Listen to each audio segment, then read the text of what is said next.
সকাল বন্ধুরা, কেমন আছো সবাই? আশা করি ভালো আছো এবং সুস্থ আছো। আর আমরাও ভালো আছি। আর এখন বাজে হচ্ছে সকাল 7টা। তা আজকের ভিডিওটা সকাল 7টা থেকে শুরু করেছি। আর উঠেছি দেরি করে গো। ওই যে ছেলে মেয়ের স্কুল যেহেতু ছুটি, তার জন্যই দেরি করেই উঠলাম। সকালে তো স্কুল খুললে তো তখন তো সকালে উঠতেই হবে। তা ওদিকে তো ঘরটা ঝাড় দিয়ে চলে এসেছি বাইরে। এসে এখন বাইরেটায় যে গেটটা মুছে নিচ্ছি, নিয়ে এখন উঠোনটা ঝাড় দিতে হবে। আর উঠোন তো নয় আমার, এটা বল খেলার মাঠ, পুরো খেলার মাঠের মতনই। এই দেখো না, ঝাড় দিতে যে কতক্ষণ লাগে। তা চলো বন্ধুরা, তোমাদের সাথে নিয়ে আজকের ভিডিওটা শুরু করলাম। তোমরা আমার সাথে থাকো। আর আমার ভিডিও তোমাদের যদি একটু হলেও ভালো লেগে থাকে তাহলে চ্যানেলটা সাবস্ক্রাইব করে পাশে থেকো গো। আর এদিকে দেখতে পাচ্ছ, ওদিকে তো অনেক কাজকর্ম সেরে তারপর চলে এসেছি রান্নাঘরে। আর সকালকার একটু রান্না করবার, এদিকেই বেগুনটা কাটলাম পোড়ানোর জন্য। কেটে দেখি কত বড় একটা পোকা। বেগুনটা তো জানো, বাইরে থেকে দেখে মনে হচ্ছিল না যে ভেতরে এরকম একটা বড় পোকা থাকবে বেগুনটা, কারণ বাইরে থেকে পুরো ভালো বেগুনটা ছিল। তা এদিকে তো যে কেটে ফেলে দিলাম ওই দিকটা, আর এদিকটা পুড়াবো।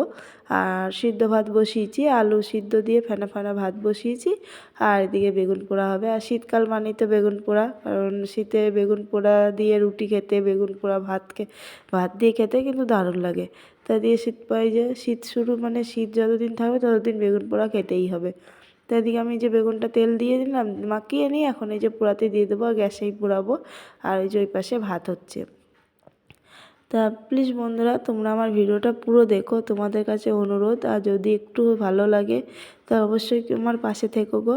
তা এদিকে আমার এই যে বেগুনটা পোড়া হয়ে গেছে। এখন বেগুনটা নিয়ে এসেছি, নিয়ে মাকে নেবার, ভাতটা এখনও হয়নি, ভাতটা হচ্ছে। ততক্ষণে বেগুন পোড়াটা আমার মাখা হয়ে যাবে। আর ওদের খেতে দেবো, 10টা সাড়ে 10টা বেজে গেছে।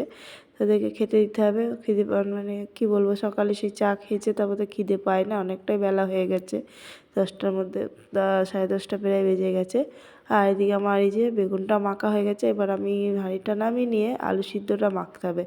তারপর তো দেখতে পাচ্ছ ওদেরকে ঘরে খেতে দিয়ে, ছেলে মেয়ে আর হলো তোমাদের দাদাভাইকে ঘরে খাইতে দিয়ে এসেছি। খাবার দিয়ে দিয়েছি, ওরা খাচ্ছে। আর আমি খাবার নিয়ে যাচ্ছি হচ্ছে বাইরে উঠোনে রোদ্দুরে, মানে রোদ্দুরে বসে একটু খাবো। আর ঘরের মধ্যে এতই শীত, কি শীত লাগছিল, তার জন্য আমি চলে আসলাম রোদ্দুরে বসে খাই একটু বাইরে। যেহেতু খাওয়াই হয় না এখন আর রোদ্দুরের মধ্যে বসে। আগে যখন টিনের বাড়ি ছিল তখন খাওয়া হতো, আর বাবার বাড়িতে তো খেতামই। তা এদিকে খাওয়া দাওয়াটা সেরে তারপর তো আবার দুপুরে রান্না করতে হবে। তারপর তো বন্ধুরা এই যে চলে এসেছি অনেকক্ষণ পর। এসে এই যে সব কিছু কেটে কুটে নিয়েছি, চাল ভিজিয়ে রেখেছি, এদের মাছ ধুয়ে নিয়েছি।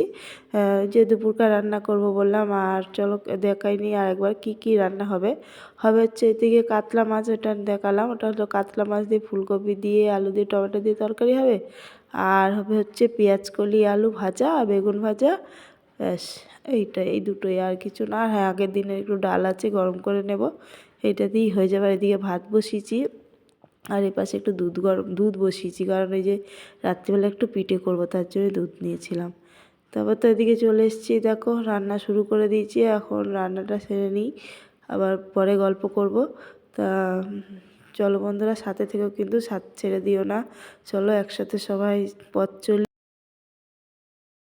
তো এদিকে তো দেখতেই পাচ্ছ বন্ধুরা, আমার যে দুই পাশে দুটো কড়াই বসিয়ে দিয়েছি, কারণ ওই যে লেট হয়ে গেছে। আর প্রতিদিনই তো রান্না করতে হতে লেট হয়ে যায়, কী করবো বলো, ওই যে একা সংসার, যেহেতু একা হাতে সব কিছু সামলাতে হয়।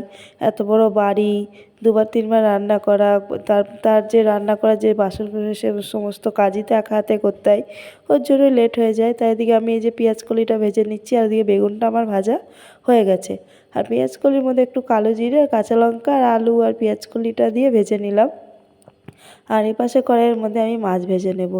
আর মাছগুলো হচ্ছিল কাতলা মাছ, আর খুব সুন্দর, বেশ মাছগুলো বেশ ভালো ছিল। এটা ফুলকপি দিয়ে আমি মাছটা রান্না করবো। আর ফুলকপি এখন এতই সস্তা হয়ে গেছে, মানে আর দুদিন পর হয়তো গরু ছাগলকে মনে হয় খাওয়াবে। ফুলকপি এতই সস্তা। আর কিছুদিন আগে এই ফুলকপি মানে 50 টাকা 60 টাকা করে বিক্রি হয়েছে। এর থেকেও মানে সে একটা কি বলো, বাচ্চাদের মাথার মতন ছোট্ট ছোট্ট ফুলকপি। তার থেকে এখন কি বড় বড় ফুলকপি, যে কি দাম কম কি বলবো। তাই এদিকে দেখতে পাচ্ছ আমার মাছ ভাজা হয়েছে, বেগুন ভাজা হয়ে গেছে, পেঁয়াজ কলিগুলোও ভাজা হয়ে গেছে। তারপরে এই পাশে এই যে ফুলকপিটা ভেজে নিচ্ছি, আর এই পাশে হবে মাছের তরকারির জন্য আলুটাও ভাজা। দুই পাশে দুটো করে নিচ্ছি, ওই যে তাড়াতাড়ি হবে বললাম, তাড়াতাড়ি করার জন্য একটু টাইমের মধ্যে। যে প্রতিদিনই তো লেট হয়, প্রতিদিনই তো খেতে খেতে বহু লেট হয়ে যায়, একা কী করবো। আর কিন্তু যতই লেট হোক তোমাদের দাদাভাই কিন্তু ঠিক মানিয়ে নেয় গো। ওকে আমি যখন দেবো তখনই ঠিক খাই, ওর অত ঝাই নেই, ওকে যা দেবো তাই খাবে, যখন দেবো তখনই খাবে। তাই এদিকে আমি এই যে আলুটা ভেজে নিচ্ছি, তা আলু ভাজা আমার কমপ্লিট হয়ে গেছে। আর এই যে মাছ করার জন্য মাছের মশলাটা কষিয়ে নিচ্ছি।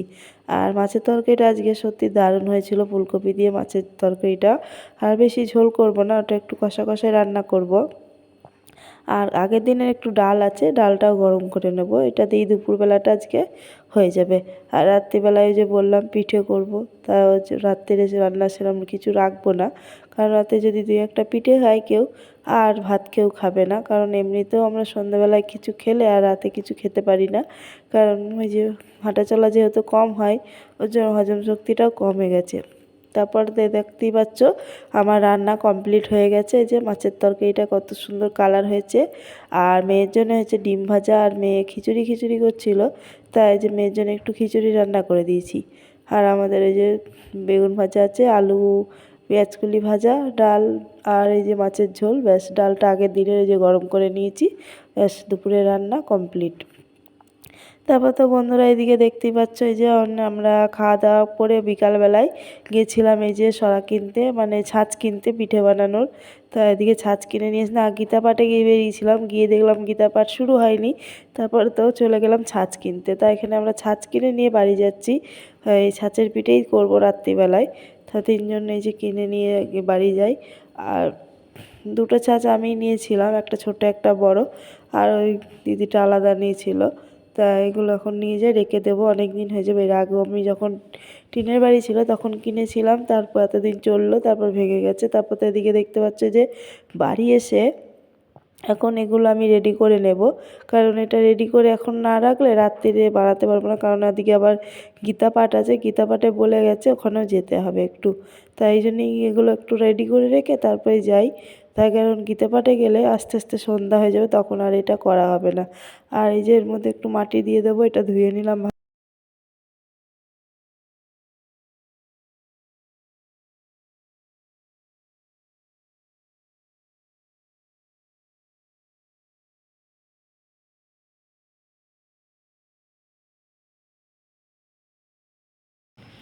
এদিকে তো সব কিছু গুছিয়ে রেখে গেলাম, মানে কি বলো, খড়ি, ওই ছাঁচটা ঠিক করলাম। আর এখন যাব হচ্ছে গীতা পাঠে। আর এদিকে দেখো সব কিছু রেডি করেছি, এসে গীতা পাঠ থেকে এসে তারপর পিঠে বানাবো। কটু পিঠা মাথায় দে, এটা তো আরো বড় না, এটা এরকম ভাঁজ হবে তো। মাছ কর করে মাথায় দে। এটা সেই দার্জিলিং থেকে কিনে আনলা যেটা। হ্যাঁ হ্যাঁ, ধর। দেখো উল্টো উল্টো। এটা আমার হয়, এটা পিঠে। এটা আমার জন্য কিনে নিয়ে এসছো দার্জিলিং থেকে। তা এখন যাব হচ্ছে গীতা পাঠে একটু, আর গীতা পাঠ থেকে এসে তারপরে পিঠে বানাবো। তা চলো বন্ধুরা সাথে থাকো, ভিডিওটা পুরো দেখো। আর এই দেখো উনুনগুলো কিন্তু আমি দিয়েছি, জানো তো, এই উনুনটা বড় বড় করে, আর এই উনুনটা ছোট। তো গীতা পাঠ থেকে চলে এসেছি, আর আসতে অনেকটা দেরি হয়ে গেছে গো, কারণ শেষ করতে অনেকটা সন্ধ্যা করে দিল, যেহেতু বেজে গেছে প্রায় 7:30 মতন, আর অনেকটাই রাত্রির হয়ে যাবে দেখো না এগুলো বানাতে বানাতে। তা এখানে আমি এই যে আটাটা একটু গরম জল দিয়ে মেখে নিচ্ছি, নিয়ে আটাটা আমি মেখে ঢেকে রাখবো। যতক্ষণ মানে যত বেশি ঢেকে রাখবো তত ভালো পিঠে হবে। তা আমার যেহেতু অনেকটা রাত্রিরও হয়ে যাচ্ছে, 7টা বেজেছে, বাইরে ওই যে উনুনে পিঠে করবো এই শীতের মধ্যে। তা দেখি তোমাদের দাদাভাই আসুক, ও যদি কিছু ব্যবস্থা করে দিতে পারে। তাই দিকে তো আমার আটাটা মাখা হয়ে গেছে, এখন এটা আমি ঘন্টাখানিকের মতন ঢেকে রেখে দেবো। যত বেশি রাখবো তত বেশি মানে পিঠাটা নরম হবে, খেতে ভালো হবে।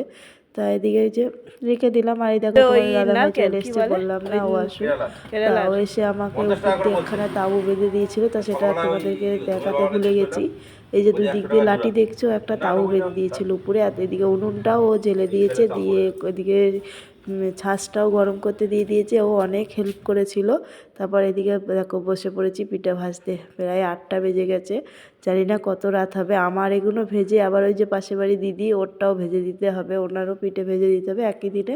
কারণ আমরা যখন ওই যে পিঠে করলে এরকমভাবেই করি একসঙ্গে, একই জায়গায় উনুনে যে বসে বসে বেশ ভালোই লাগে এই রাত্রিবেলায় উনুনে এরম পিঠে বানাতে। শীতের মধ্যে বেশ উনুন জ্বলবে, আগুনটাও তাপ লাগে, বেশ ভালোই লাগে।